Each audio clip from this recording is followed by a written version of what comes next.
Freedom Island.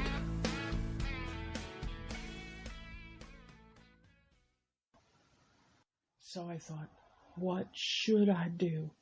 What should I do? And then I thought I should eat this egg. I should put some salt and pepper on this egg, and even if my stomach feels kind of weird, I should just take little bites. I should just eat this egg. I should drink some coffee. I should write in my clipboard, because I can't keep on being a surveillance if I call attention to myself. Uncle Boyce don't see me, but these people around me see me. The people all around me, and they don't like people around here that acts weird, because there's already so many problems that get started where somebody's a little bit weird and then they get weird all at once. And they don't like that. The people watch for that. When somebody's a little bit weird, they're afraid you're going to get more weird, and they get nervous. And I don't blame them, because I get nervous around here. It is very tough around here. So I did. I picked up that egg and I picked off a last little piece of shell. And I opened up my little packets from Wendy's and I put the pepper on, and then I put the salt on. I like lots of pepper, and sometimes I'm excited about the pepper, and I put too much salt on because I just want to get to the pepper, and then that's not good for my blood pressure and all that. So I put the pepper on first while, no, I'm going to get all that pepper I want, and then I try to just put half the salt if I can manage it and not get it all over everywhere and spill it or whatever, and get it uneven, and so it's not just on my hand but on the egg and all that. I tried to get it, good. And then I took a little bite. My stomach was a little funny, but I took a little sip of my slightly cold coffee from the bodega, and I calmed myself down, and I thought, this is the best thing to do. So, one thing that we always got in NA is that you can feel two ways at the same time. You can feel scared, and you can feel worried, but you can also feel like higher power is with you, and the people that cares about you and want you to do good is with you, and God is with you if you believe in God, and you're with yourself, and you can feel real worried and have feelings, but you can also feel more calmer too. And that's what I was doing. By acting like I was more calmer, I felt like I was more calmer. And I thought, it's 10 minutes after 3, and I only ever stay here till 3:30 on Tuesdays and Thursdays. Try to keep a real regular schedule. So I've only got 20 minutes. I've been in the world with Uncle Boyce this whole time. He's been in the world, I've been in the world. I have survived all this time with him in the world. Him and I can share this part of Detroit, Michigan for 20 minutes without anything happening. And then I'll be careful driving back.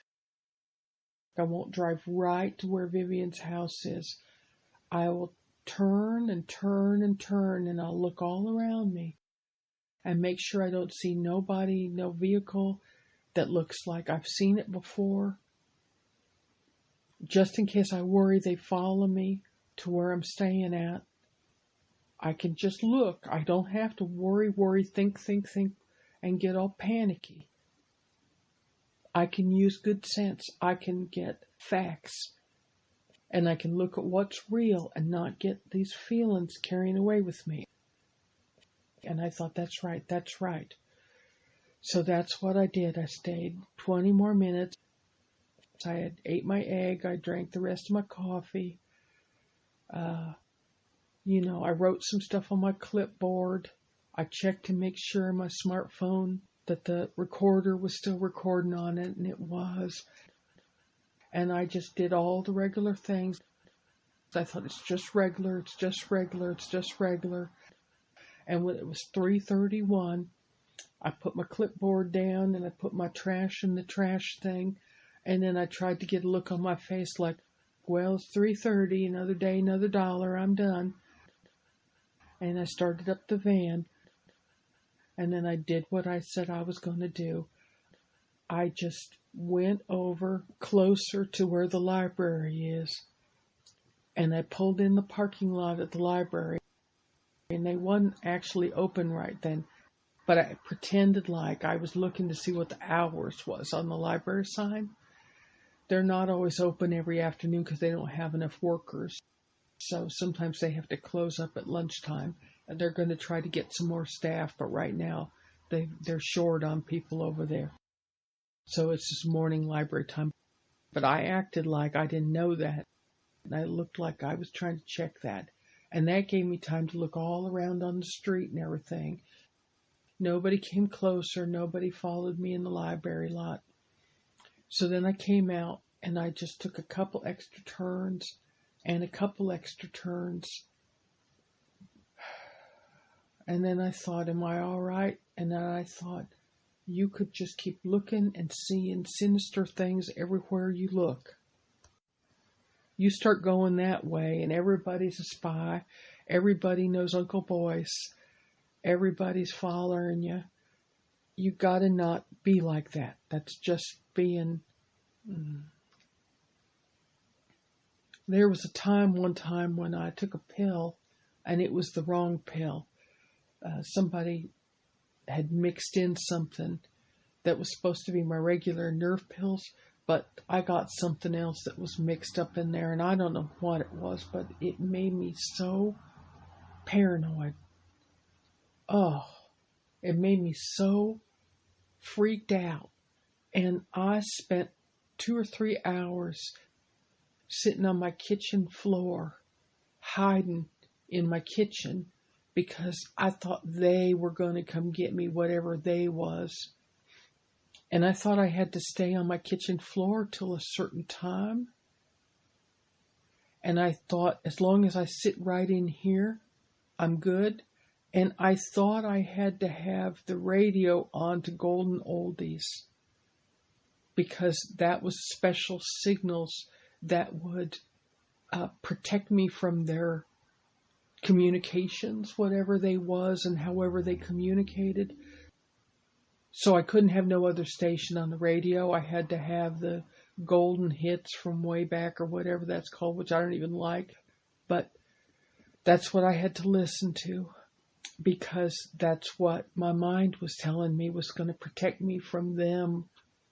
And then finally, whatever that was that I had took wore off, and I was just my usual scrambled brain self, but at least I didn't believe in them no more. And I didn't have to have a special radio station and hide on my kitchen floor. Oh, that was awful. And it was so hard not to be able to tell what was real and what was not real. I did not like that. And so when I was in the library lot, I thought to myself, do not turn into that person that cannot tell what is real and what is not real because of feelings. There ain't no car following you. You are all right. They don't know you are there. They did not have any way to summon a vehicle. Or if they do have it, they're not that organized to send somebody to tail you like in the movies or whatever. You are worrying about something that ain't real because you're trying to find something to match. You're worried, your feelings are worried, and you're trying to find something out in the world that matches. And just because it matches and it connects up, don't make it make sense. You're making it make sense because you need things to make sense. So you're matching it up, but it's not a real match. So I thought, that's right. So I drove back to Vivian's house. And all of that took a little bit longer than normal. So when I started coming up the kitchen stairs, I heard Evandro say, Betahny, in that way that he says. He doesn't quite say my name the way I say it. And he didn't call out real strong or say anything or ask no questions, but I could tell he was a little bit worried because I got back later. I didn't really realize I was kind of like regular, like a clock. And when I was getting done at 3:30, on Tuesdays and Thursdays, I was just coming right back. So he probably just could go by the clock on the wall to 6 or 7 minutes and I would be there. And I was a few minutes later because of the library lot and everything. And I guess he was worried that maybe the van wouldn't start or I got in trouble. He worries because it's not the most safest neighborhood. And maybe he's afraid somebody got in the van and got me or something. So I said, "Hi, I'm here." But I don't think my voice sounded right. And I went in the front room and, that's where there's a big table and all the boxes and stuff in there. But there's some chairs. And I went in and found my place to sit. And I didn't want to sit near the window. I wanted to sit just kind of by the wall and just calm myself down a little bit before I saw him. But he came in to see what I was doing. And he's good. He can tell about feelings. And he didn't ask me everything. He just sat down in the chair for a little bit. And then he went back in the kitchen and got a drink of water. And he brought me a drink of water. And he didn't put no ice in, which was nice because I need to get my teeth looked at. And cold water hurts my teeth, and he knows it. He likes cold water, but I don't like it, So he gave me water right out of the faucet, and that was nice of him. He's nice. And after a little while, I said something scared me. And he said yes. He could tell from my face. So then I told him about Boyce. He said, "But you don't think he saw you?" And I said, "Oh, I know he didn't see me."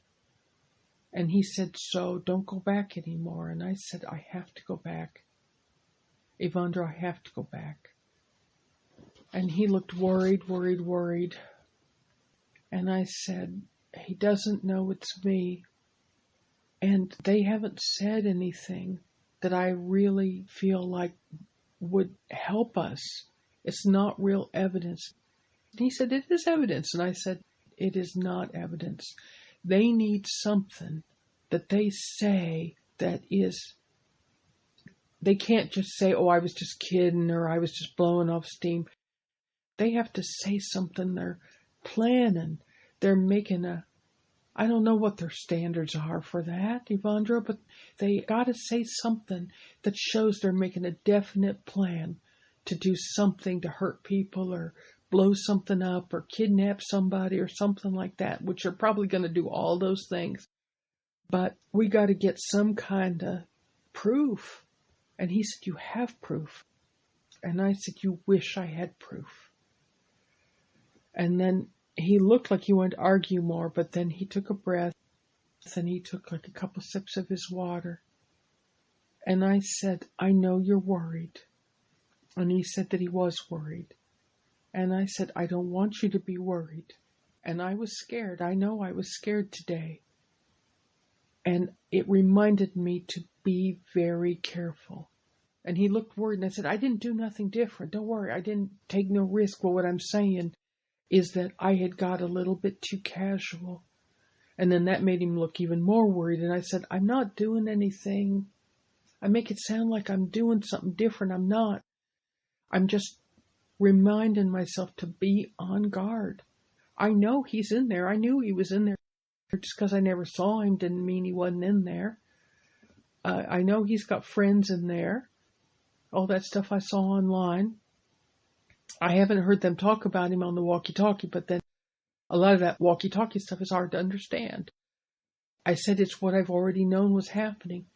Evandro still was looking worried, and I said, "I promise you, if I get one piece," and I held up my finger like one, I said, "one piece of evidence, something they say that I think, yes, I can use this. That'll be enough.